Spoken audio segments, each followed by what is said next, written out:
बिहार विधानसभा चुनाव से पहले भारतीय जनता पार्टी की मुश्किलें लगातार बढ़ती हुई नजर आ रही है। एक तरफ बिहार विधानसभा चुनाव की तैयारियों में भारतीय जनता पार्टी जुटी हुई है, तो वहीं अब पशुपति पारस ने चिराग पासवान के खिलाफ एक बड़ा मोर्चा खोल दिया है।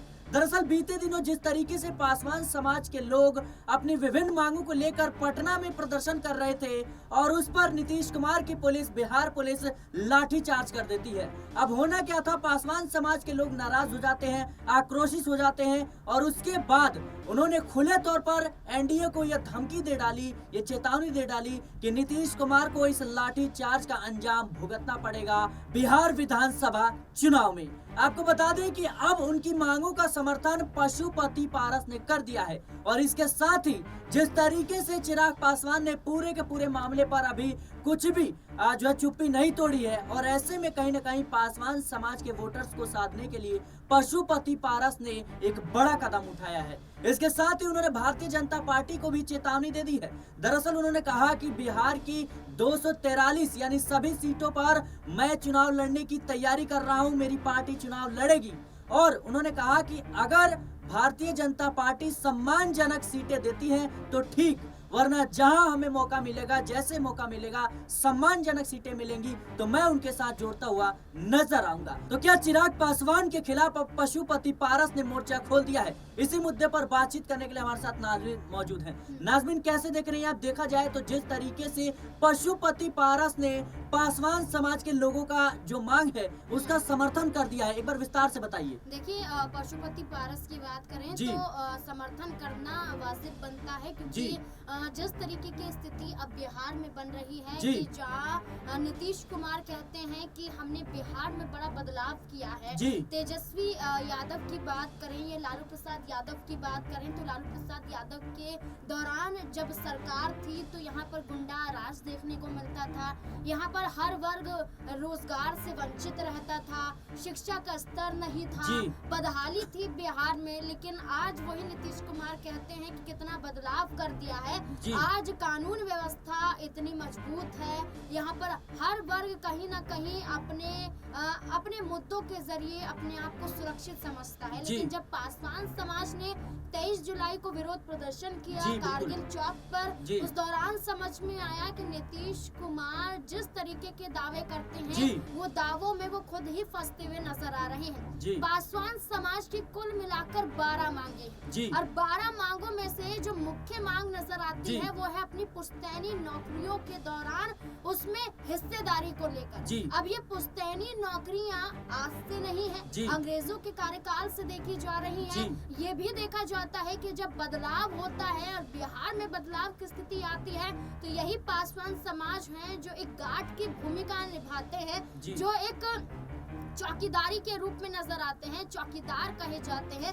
और आज वही दफादार चौकीदार नौकरियों में ये जो पुश्तैनी नौकरियां हैं इसमें 80% आरक्षण की बात करते हैं, यानी कि 80% अपने हक की बात करते हैं कि इसमें नई बहाली से 20% आप कीजिए, लेकिन आप इन नौकरियों में पासवान समाज को मत भूलिए। आप तमाम वर्गों को लाते हैं लेकिन पासवान समाज को इन नौकरियों से वंचित किया जा रहा है, तो ये आवाज बुलंद की जा रही है। इसके साथ साथ आप ये देख लीजिए, रामविलास पासवान की मूर्ति की स्थापना करनी हो या तमाम और नौकरियों में आरक्षण की बात हो, तमाम और 65% बिहार में आरक्षण की बात है। यहाँ दुशाद समाज की बात करें, वो यहाँ पर 65% मांग यहाँ पर आरक्षण की करते हुए नजर आ रहे हैं। कुल मिलाकर पूरा मामला देखें तो पासवान समाज पर टिक जाता है और पासवान समाज अब नौकरियों में अपने हक की बात कर रहे हैं। चिराग पासवान आश्वासन देते हैं कि पासवान समाज के साथ हूँ मैं। इसको लेकर मैंने नीतीश कुमार से मुलाकात भी की है और नीतीश कुमार ने हमें आश्वासन भी दिया है कि जल्द हम पासवान समाज की मांगों को पूरा। लेकिन नाज़मीन, आपको रोकना चाहूंगा, नीतीश कुमार से लगातार चिराग पासवान की नजदीकियां बढ़ रही हैं और ऐसे में केंद्र और राज्य में दोनों तरफ से देखा जाए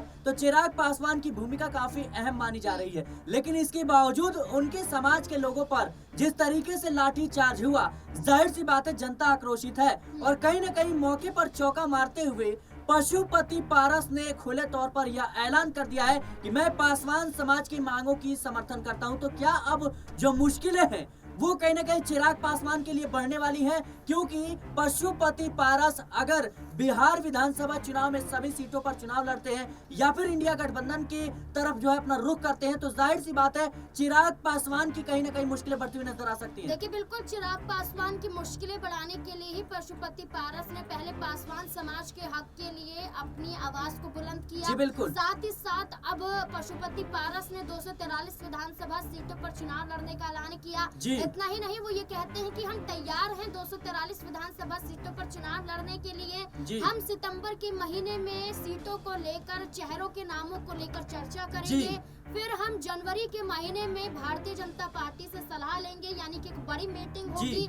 इस मीटिंग में सीटों को लेकर बंटवारे पर फैसला किया जाएगा और अगर भारतीय जनता पार्टी का बर्ताव हमारे प्रति सही रहता है और भारतीय जनता पार्टी के साथ जो यहाँ पर एक रिश्ता देखा जाता है पशुपति पारस और भारतीय जनता पार्टी का, ये बना रहता है, तो पशुपति पारस गठबंधन के साथ चुनाव लड़ेंगे। लेकिन नाज़मीन, ये रिश्ता तो जब था ना जब पशुपति पारस के साथ सांसद थे, लेकिन अब तो उनके पास ना विधायक है ना सांसद है। ऐसे में कहीं ना कहीं पशुपति पारस की भी मुश्किलें बढ़ती हुई नजर आ सकती है। अगर उनके पास जो है विधायक उनके चुनाव जीत जाते हैं, तब जाकर भारतीय जनता पार्टी उन पर भरोसा जताएगी। लेकिन उससे पहले जिस तरीके से अब कहीं ना कहीं उन्होंने चिराग पासवान के खिलाफ बिगुल फूंक दिया है, क्या आने वाले समय में वो कहीं ना कहीं एनडीए से बगावत करते हुए नजर आएंगे? क्या भारतीय जनता पार्टी को फंसाते हुए नजर आएंगे? देखिए बिल्कुल, लोकसभा चुनाव में मांग थी पशुपति पारस की 6 से 7 सीटें उन्हें मिले, लेकिन एनडीए ने यहाँ पर चिराग पासवान को 5 सीटें दी, लेकिन पशुपति पारस को 1 सीट भी नहीं दी गई। इतना ही नहीं, हाजीपुर जो लोकसभा सीट है, संसदीय सीट थी पशुपति पारस की, जो उससे पहले चिराग पासवान के पिता रामविलास पासवान की ये सीट थी। लेकिन देखा जाए तो चिराग पासवान की एक हट थी, एक जिद थी कि मुझे तो हाजीपुर यहाँ पर लोकसभा सीट चाहिए ही चाहिए। भारतीय जनता पार्टी उनकी मांग को पूरा भी कर देती है और मांग के साथ पशुपति पारस केंद्रीय मंत्री पद से इस्तीफा तक सौंप देते हैं, लेकिन भारतीय जनता पार्टी 1 सीट भी पशुपति पारस को नहीं देती है। तो इस लिहाज से सिरा समझा जा सकता है कि भारतीय जनता पार्टी के लिए जरूरी वो हनुमान है जो अभी चिराग पासवान नजर आ रहे हैं। एक वक्त पर रामविलास पासवान भारतीय जनता पार्टी के हनुमान थे, लेकिन रामविलास पासवान के चले जाने के बाद अब चिराग पासवान एक हनुमान की भूमिका निभाते हुए नजर आते हैं। क्या लगता है नाज़मीन, पशुपति पारस को भारतीय जनता पार्टी कितनी सीटें दे सकती है? देखिए पशुपति पारस 243 विधानसभा सीटें कुल मिलाकर बिहार में है। कुल मिलाकर पूरी की पूरी सीटें पशुपति पारस को तो नहीं मिल सकती है। जहाँ तक लगता है 10 से 15 सीटों पर पशुपति पारस। आपको लगता है कि पशुपति पारस इतने में जो है मान जाएंगे? क्योंकि माना यही जा रहा था कि उनको राज्यपाल बनाया जा सकता है, लेकिन वो पूरे का पूरा मामला अब ठंडे बस्ते में निपटता हुआ नजर आ रहा है। क्या लगता है? देखिए यहाँ पर हरियाणा या पंजाब का राज्यपाल बनाने की बात हो रही थी यहाँ पर पशुपति पारस को लेकर, लेकिन वो बात ठंडे बस्ते में चली जाती है लोकसभा चुनाव के परिणाम सामने आने के बाद। लेकिन ये मांग फिर से तेजी से उठ सकती है कि अगर पशुपति पारस जो डिमांड कर रहे हैं और ये डिमांड के साथ अगर कम सीटें दी गई तो पशुपति पारस बिल्कुल भी सहमति जताएंगे नहीं, महागठबंधन की तरफ भी रुख कर सकते हैं। तो बागी तेवर ना आजमाएं, इसलिए एक बड़ी भूमिका, एक बड़ा दायित्व यहाँ पर पशुपति पारस को सौंपा जा सकता है और पशुपति पारस इस दायित्व के साथ हो सकता है कि बगावत ना कर पाए। लेकिन आप ये देखिए कि पशुपति पारस की जो सीटों की मांग है, इस सीटों को लेकर चर्चा करें तो जीतन राम मांझी 25 सीटों की मांग कर रहे हैं। नीतीश कुमार की बात करें, जिनके बलबूते बिहार में सरकार है, उनको आप 100 से कम सीटों पर नहीं सिमटा सकते। 100 से अधिक सीटों पर ही वो यहाँ अपनी मांग रखेंगे। यहाँ पर चिराग पासवान भी है, यहाँ पर आप देखिए उपेंद्र कुशवाहा भी है, तमाम चेहरे हैं। लेकिन नाज़मीन, आपको रोकना चाहूंगा, अगर एनडीए के साथ ही रहते हैं पशुपति पारस, तो क्या चिराग पासवान की सीटें कम हो सकती हैं? देखिए पशुपति पारस एनडीए के साथ तो है और बकायदा जब सीटों का बंटवारा होगा तो ये भारतीय जनता पार्टी के ऊपर निर्भर करता है। लेकिन अगर हम पिछले विधानसभा चुनाव की बात करें तो पिछले विधानसभा चुनाव में देखा जाए तो चिराग पासवान की पार्टी, जो रामविलास पासवान की पार्टी है, वो कुल मिलाकर 5 से 6 विधानसभा सीटों पर चुनाव लड़ती हुई नजर आई थी। और बात करें पिछले चुनाव में तो विधानसभा की 5 सीटें चिराग पासवान के पास थी, तो 5 सीटें अगर थी और 6 से 5 सीटों पर ही चुनाव 2 बार की विधानसभा का उन्होंने लड़ा है। तो जहाँ तक है कि वो 5 से 6 सीटों पर ही रहेंगे और पशुपति पारस को भी यहाँ पर 10 से 15 सीटें दी जा सकती हैं।